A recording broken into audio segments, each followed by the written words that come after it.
What's going on, people? Welcome back to Chelsea Fan TV. Welcome back to another transfer update video for you guys today. In this video, we're going to be discussing the entire Koulibaly situation, which is really starting to excite me. We are very close to a total agreement, and for Koulibaly to come down to the US tour, probably potentially by the end of the week. But we will get into everything surrounding that situation. We're going to talk about Nathan Ake as well. We're going to go through the Broja situation briefly, as well as talk about Rafael leao just to end the video, but there won't be much of a discussion on Rafael leao. It's more just quietening down any rumours that we've heard about him. But guys, let me know your thoughts on any of the topics down in the description below. Don't forget to like and subscribe to Chelsea Fan TV. And if you guys haven't done so already, smash the bell notification button as well to be the first to know whenever we release any new content on this channel. Now, let's go into the Koulibaly news, because this is news that we have been waiting for years. And even if he comes to Chelsea at the wrong side of 30, we have signed an absolute gem at the back. He walks in to London and he becomes at least the third best centre-back in the Premier League, and he could potentially look higher as well. It is a 40 million transfer fee with add-ons, and that's a 40 million euros, so that goes down to about 35 million pounds. A 5-year contract, which we would have never seen an over 30 player get in previous Chelsea regimes, but I'm more than happy for him to have that fee right now. And he's getting 10 million a year plus add-ons, 10 million euros, which could be around 100k, potentially even lower if it is euros, because if we translate that to pounds, it will be a lot lower than around 100k. Now, for me, as a player, brilliant addition to the squad. We talked about improving the strength and quality of our centre-backs after losing Andreas Christensen and Antonio Rudiger as well. And this guy, Koulibaly, is the perfect addition to the squad. He has been one of the best centre-backs in Serie A for at least the last 5 years, potentially even longer. Now, I'm not going to sit here and act like I've watched Serie A, I've watched Napoli week in and week out. Every single time I have watched Napoli play, I have sat there in awe of Koulibaly, and I've just been there like, how is this guy still there? How has he not left Napoli yet? Like, respect to Napoli and everything, but a player of that quality should have left years ago. And more credit to Napoli, De Laurentiis. I think Koulibaly as well, because part of him just really loved the city and he didn't want to leave. He said he was a Neapolitan at heart and everything like that. And more power to him, fair play. A player that wants to stay at a club just out of his love for it, I have no issues against.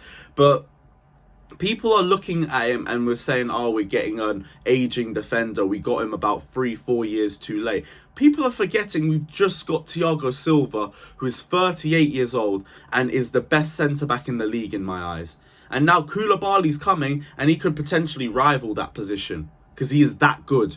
His reading of the game, his standing tackles, his playing out at the back is impeccable, and it has been for years. People also say, oh, I don't really see him do much slide tackles and everything like that. The game isn't about slide tackling, especially as a defender. As Paolo Maldini once said, the quote that everyone's heard, if I already have to do a slide tackle, then I have already made a mistake. That's why I rated the likes of AC, who barely ever went for slide tackles, and Koulibaly is exactly the same. He relies heavily on his reading and his understanding of the game, and there's no negatives to that. So to me, perfect signing, and especially with the De Ligt situation, because he's looking more and more likely to be leaning towards Bayern Munich, and we shouldn't get ourselves in a transfer saga, especially this late into the transfer window with the Premier League season coming up within a few weeks. I don't blame Chelsea for distancing themselves in that sort of agreement. And I've also already said that potentially going for Lewandowski or Serge Gnabry could help Bayern Munich in their pursuit of De Ligt, and we can go for Koulibaly unchallenged. Koundé, I know, is another link for Chelsea, but now Barcelona are having talks with him. PSG are having talks with him as well. And he did look more like a Marina #1 target as opposed to a Tuchel #1 target. That's why all the talks with him, all the links with Koundé have cooled off ever since Marina, Bruce Buck, Petr Cech left the club. And it's not to say it was a bad transfer either. I was all for Jules Koundé. But if Tuchel prefers other targets, again, I'm blind and I will follow Thomas Tuchel through whatever he wants to take us through. And personally, I think from a financial perspective too, I think going for Koulibaly for 35 million pounds is a much better deal than going for De Ligt for 80 million pounds. Both have the same level of longevity, but both could put. But De Ligt, I could see potentially leave Chelsea and find another challenge because of how young his age is.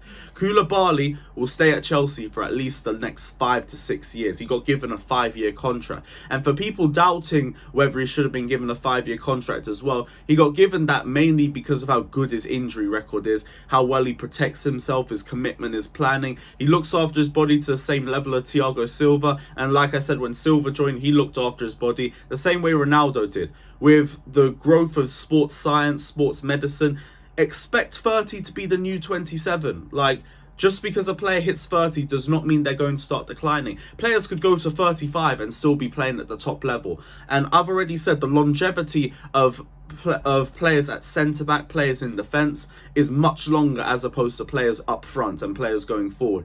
So for Koulibaly, we have someone who is basically still in their prime, and they will continue to be in their prime for the next 5 to 6 years. It is a brilliant deal for us. The price tag is perfect. The wages are perfect. I have no issues with this. Get Koulibaly in, potentially get Nathan Ake in, and both of them will cost the same price or maybe even less than what De Ligt will cost. And that is only going to be a positive for us. Nathan Ake, like we already said, like there's been heavy talks, personal terms have already been agreed between Nathan Ake and Chelsea. Allegedly, a £45 million fee has been agreed with Man City, although the exact structure of the deal and add-on sums are yet to be finalised, which is why there isn't a total agreement on this deal, similar to Raheem Sterling. Now, 45 million, like, I still think it might be a little bit too much, but I understand why Man City are holding out for that much. They just want to get back the same amount of money that they spent on him a couple years ago when they signed him from Bournemouth. And that's fair enough. Add-ons, like I said, I don't care. If he succeeds at Chelsea, then Man City can have a couple of extra million. That is fine by me. Nathan Ake, though, he comes in. He is a good centre-back. I don't know why people are turning their noses up at him just because he didn't break into the Man City squad. Yes, he's been on Manchester City's bench for a long time. Yes, he hasn't really had a lot of game time, but he has impressed in the game time that he has had for Man City. There is a lot of Man City accounts out there that I'm seeing say, do not sell Nathan Ake.